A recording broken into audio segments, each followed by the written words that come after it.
Rekaman truk pasukan Ukraina yang meledak setelah dihantam amunisi berkeliaran Rusia beredar di Telegram pada Senin 3 Juni 2024. Dalam keterangan unggahan dituliskan, sebuah truk pengangkut amunisi Ukraina berhasil diledakkan oleh drone lancet Rusia. Diketahui amunisi berkeliaran Rusia menyerang pengangkutan angkatan bersenjata Ukraina di sekitar Kharkov. Tampak bagaimana kendaraan pengangkut amunisi tersebut meledak hingga terbakar hebat.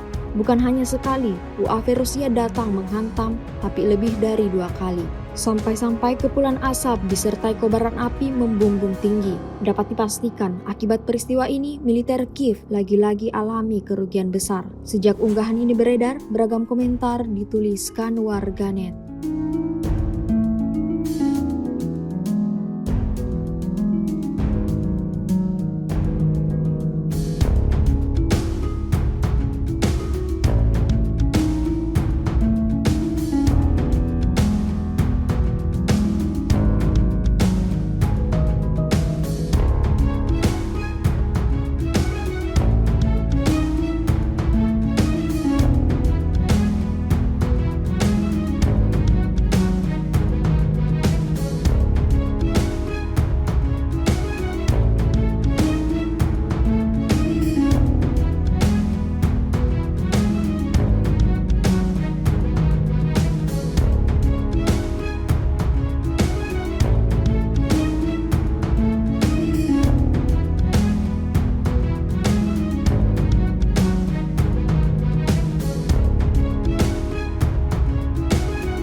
Download Tribun X sekarang, menghadirkan lokal menjadi Indonesia.